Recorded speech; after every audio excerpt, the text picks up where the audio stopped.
الحمد لله رب العالمين والصلاة والسلام على أشرف الأنبياء والمرسلين نبينا محمد وعلى آله وصحبه وسلم وبعد. معاشر الإخوة، خطبة waxay ku saabsan tahay aayad ka mid ah Quraanka Ilaahay oo ka hadlaysa makhluuq aad u yar laakiin cajiib ah una baahan in cibra iyo aqli laga qaato. maxaa yeelay basharku makhluuqa kale wuxuu kaga soo yahay waa aqligu basharka wuxuu baraa waxa wanaagsan iyo waxa xun buu kala baraa si uu waxa wanaagsan ula yimaado waxa xunna uga tago. Ilaahay subhanahu wa ta'ala markuu qisadan sheegayo ama makhluuqan yar quraanshada la yiraahdo ka hadlayo ma wax isla iska yiri xikmad aad u weyn baa ku jirta waa quraan ila qiyaam saaca la akhrinayo laakiin darsi baa la ina baraya darsiga la ina baraya wuxuu yahay bal makhluuqa yar sida u tasarrufay fiiriyo oo sidaas si kaliidata idinku ha u dhaqmina. nabiyullaahi suleymaan calayhi wa ala nabiyina salaatu wassalaam yaa ciidamadiisii oo dhan loo soo jamciyay insigii jinnigii shimbirihii way soo dhaqaaqeen. markay soo dhaqaaqeen yaa waxay ku soo aadanaadeen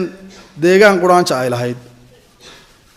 ciidamadii oo socda markay waabigii ku soo aadanaadeen quraanjo ka mid ah quraanjadii meesha deganayd yaa waxay dareentay khatarta ku soo aadan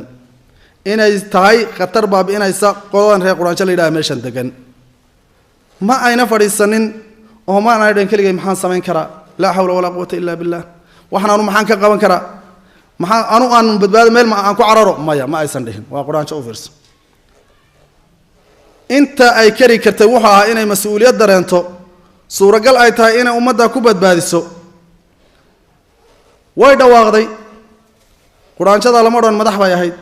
military bay ahayd kanay ahayd ilaahay uu nakaru karay wax caama namlatun quraanjo laakiin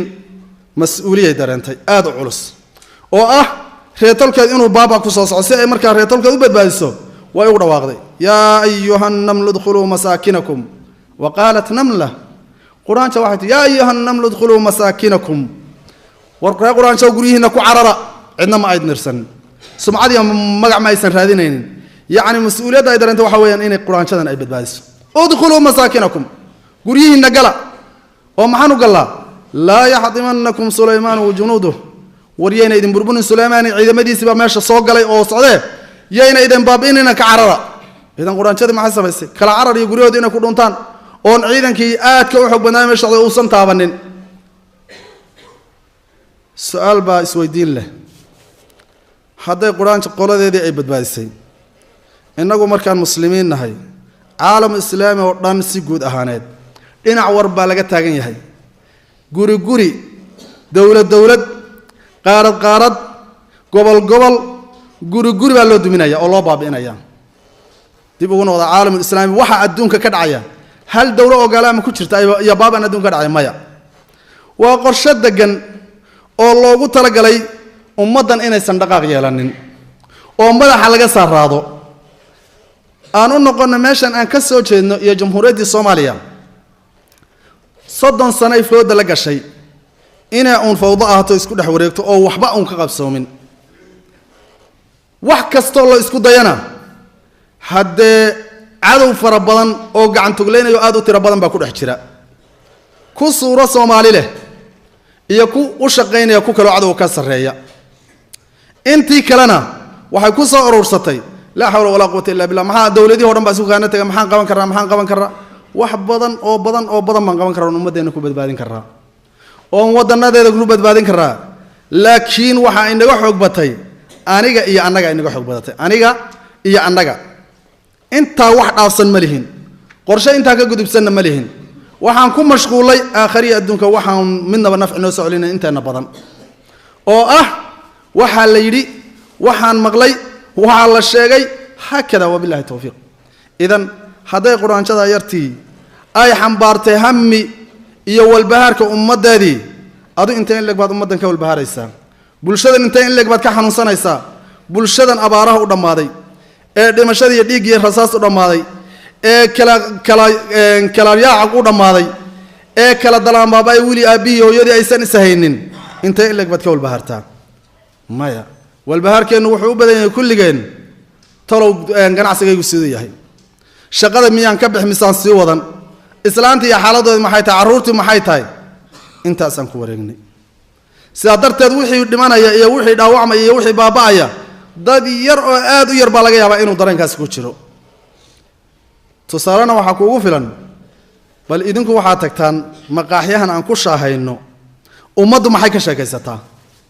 bal idinku maqaaxya u fiirsada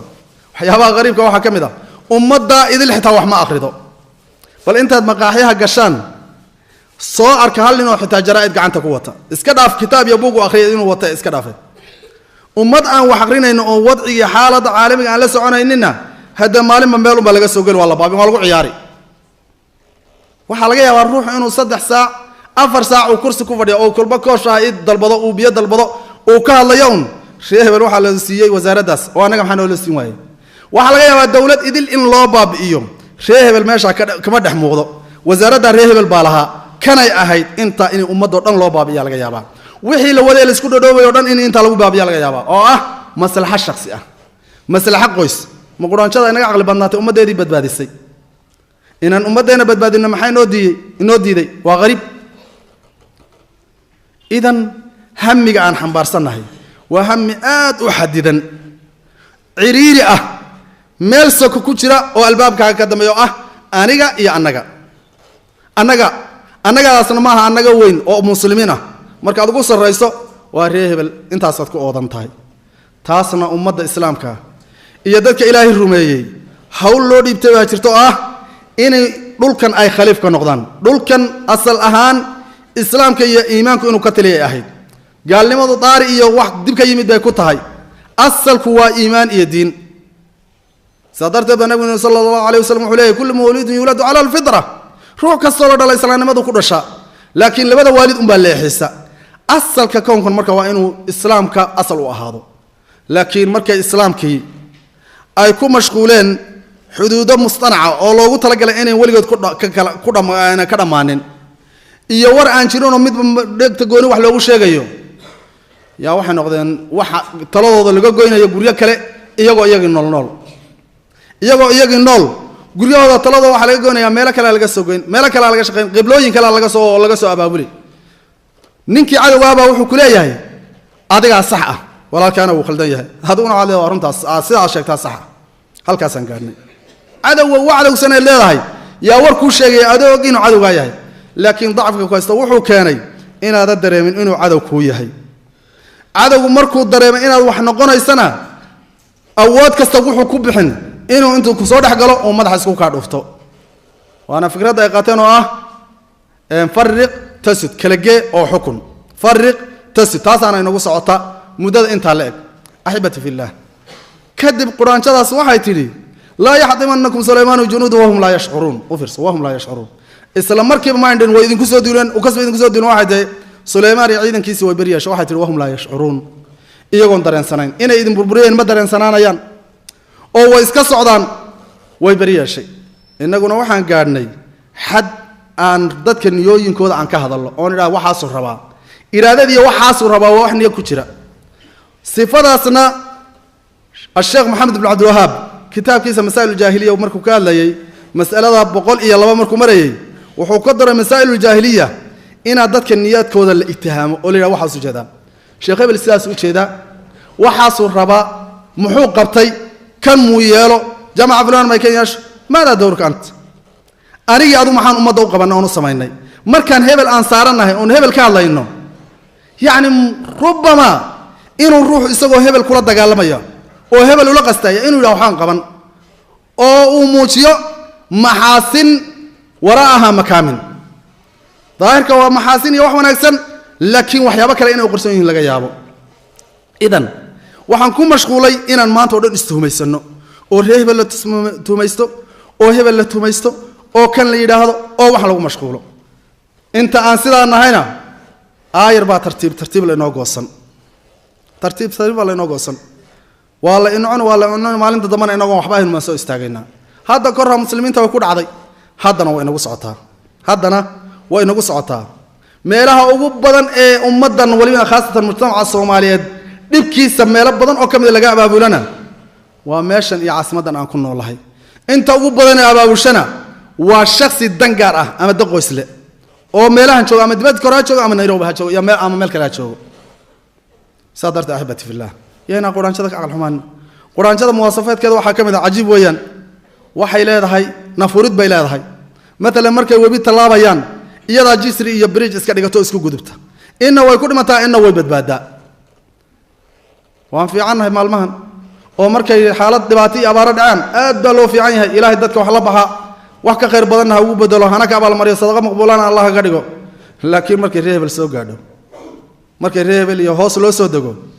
raganimadooda waxay ku soo dhamaanaysaa alleelaha waa inaan reebel anagu iska dhicino maya taas waxba ma tarsiyeedaba ninka raggi waa ninkii waxyaabo badan intuu ka indhalaabo ka socdo waa marka nabigeena sallallahu alayhi wasallam qudwiya deesho inoo yahay muwaasafaadka ay quraanshadu leedahay waxa weeyaan dadaal aan kala go' lahayn maanta oo dhan wariga ma aragtay quraanshada iska hurdo meel dariiqa socod jeefta maya inay dhimato mooyaan quraanshadu way socotaa waxbay xambaarsan tahay waxbay wada afka wax ku wadataa waxa ay qaadana oo ay xambaarsan tahay in 12 jeer buu iyada miisaankeeda ku culus oo fiirso waa quraansho waxa ay wada quraanshadu inta badan qaalibka sida ay culimada waxyaa u dhahaan 12 jeer buu ka culus yahay miisaankeeda waxay wado ay rabto inay kaydsato ama ay wax ku dhisato inagu maxaan qaadnaa oo ummadeena culays oo qaadnaa culayska aan ummadeena u qaadneen u wadneen ku badbaadinayno muxuu yahay ninka soo adaa iskaranay niyadaadana garanaya inaad ummadan ka walbaharto iyo inaad hawl kale ku mashquulsan tahay muwaasafaadka kale cajiibka leedahay quraanshada waxa kamid ah sabar shay la yiraahdo adkaysigaasna bulshadeena laguma yaqaanaba saddex shay bulshada Soomaaliyeed laguma yimaado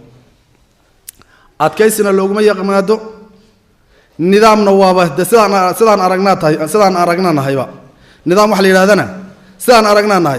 hadii la yiraahdo isli committee-daas laga qaban ninkaas inuu ka dhex muuqdo rabo aw anaga waa burburin haduu ka dhex muuqan waayo burburin nidaamna la inooguma yimaado wax la yiraahdo sirna iyada halkaas ka dhigba waan ku sheegay cidna ha u sheegin waa kada wax noo qorsoona male cadow muraayad aad u nadiif ah oo dhexda aan uga muuqanaanahay inoogama baahna inuu sirdo noo soo dirsadaba laana kulligeen baa waxaan nahay sir bixiyeen sirtaan bixinaa sadarteed saddexda mas'ala Soomaalidu oo ku adagtahay sabarka iyo adkaysiga nidaamka iyo shayga sirta la yiraahdo waa inuu adag yihiin laakiin baasha quraanshada la yiraahdo nidaamkeedu waa cajiib afar qaybood bay u qaybsan tahay qayb waana boqorkiyo dad ku dhow qaybna nadaafada ka shaqeysa qaybna waa military qaybna waa shaqaale iska caad oo kuwa banaanka ordayo weeyaan innaga maxay noo nidaamsan waa isku dhaxyaa 27 sano ama 8 sano yaan sidaas u dhex wareegaynaa quraanka inaga nidaam faacnaatay bal sida u socotay qaabka u guurto adu fiiri laakiin inagu immisaan dimaa muharram aan daadinay immisaan hanti aan baabi'inay immisaan a'raad iyo sharaf lagu xad gudbay fara badana waxyaabaha kale muwaasafkaadka baasha sileeda waxa kamid ah ijtimaac inayna marra kale taginba mas'alatu al-ijtimaacna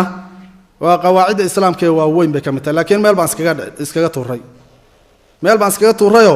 meel kale aan aadna wallahu a'lam ilaahi wuxuu wa'tasimu bihablillahi jamii'an wala tafarraqu xariga ilaahi qabsad idinku wada jira hana kala tagana mas'alada tafarruq ilaahi kala tago sharcan si kasto ku timaado waa madmuum marraba ma noqdo tafarruqa kala tago yani meel uu ku yimid quraanka mutlaqan kala tago uu caayay innaguna waa uun si umanu kala tagsana ilaahay qalbigeena si soo celiyo si soo kan jeediya shayga la yiraahdo ikhtilaafka uu dhici kara wala takunu kal ladina tafarraqu واختلفوا من بعد ما جاءهم البينات أفرس مركي اختلاف لسو قاري ولا قيدي اختلافك صح ودعي أو تاسوا طبيعة البشر ضد كان إلهي عقل قودي الدران كودي يو وحقر شوضو اسكو ميزان كما دقوا كل دوانيهن أنا وعقل قابا نقول كرا أدو عقل بدن تكرتا عقل قاعد هاد نقول كرا متبع عقل جيس آد وديري هاي ومدي مدارك تدوا كل دوان تاي أو رؤيتي ياركتي ولا اسكو خلاف كرا aragtidu waxay noqon kartaa tanawuc iyo mid nooc oo sidana fiicnay sidana fiicna marka uu sida yahay ikhtilaafku dhimale laakiin ikhtilaafku markuu ku dhisan yahay hawada iyo jahli markuu ku dhisan yahay marka waa madmuum waa caayanya sharcan looma baahna markaas sida dartay ahibati fillah ilaahi subhanahu wa ta'ala in badan buu inagu celceliyay wala tafarraqu wala takunu kal ladina tafarraqu wa in badan wa inna hadhihi ummatukum ummatan wahidatan wa ana rabbukum fa'budun fattaqun يعني أمدنا وهالأمة خاصة بلشدن يا مجتمع الصوماليات وهل قيسة ورنين كستو واحد اسكو دايدا حلقو أن قاضو لنا عاجة إن أمدا كم دايسو اسكو داي بس أمدا لنا عاجة إن كم دايسو أوضن نقولن إن دبا لنا كدو يا أمدا أنت اسكو داي أن قاضو بس أنا قصما ما هنكر كرا ورمدا على سكر أفك أنت كده ماشي هتكتب ورمدا واحد بانت إن لما دايو إن هالمد أنا قط أنت ده أن قاضو أحبتي في الله قرآن شذا وحكم ذا قيب قرآن شعل إلى أما أبور إنه قانون نقانو واسد علمانيين تدين ويالك وكلام مو قالك وكعد هاي لكن بالك أبور كيا خطرت سلا إذا كمان شكاني يجوريه كتبت مو حكس السدود قلوعنا شن أفرتن شن متر بقول كواس وقلا هل كاس وحكس أبا بلا نمن كان علمانيين تا الدين لويالك ومد لو صور حضري عدو إذا كسر يعني إربط قدرن تاي أو كلويان سأدرت أمرك نبي الله السلام عليه الصلاة والسلام ودنتي ninkaas abar la yiraahdo ma tusay jinkii shaqeynayay awood ku shaqeynayay isaga uma tusay falamma kharra tabayyanat aljunna allahu kanu ya'lamuna ghayba ma labithu fil adhab almuhin falamma qadayna alayhim mawta ma dallahum ala mawtihi illa dabbatul ard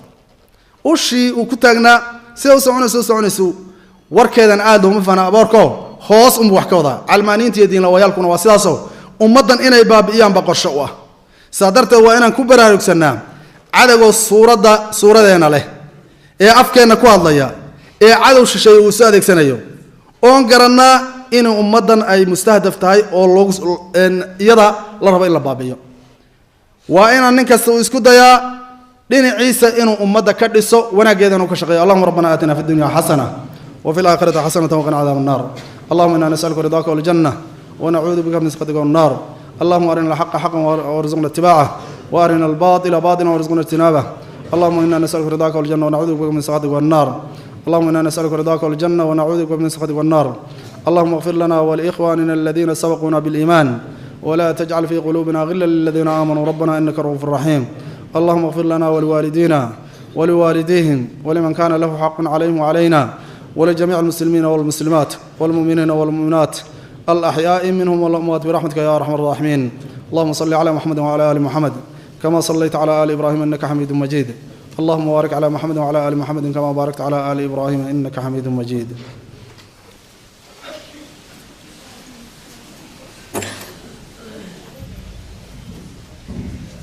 الله أكبر أشهد أن لا إله إلا الله أشهد أن محمدا رسول الله حي على الصلاة حي على الفلاح قد قامت الصلاة وقد قامت الصلاة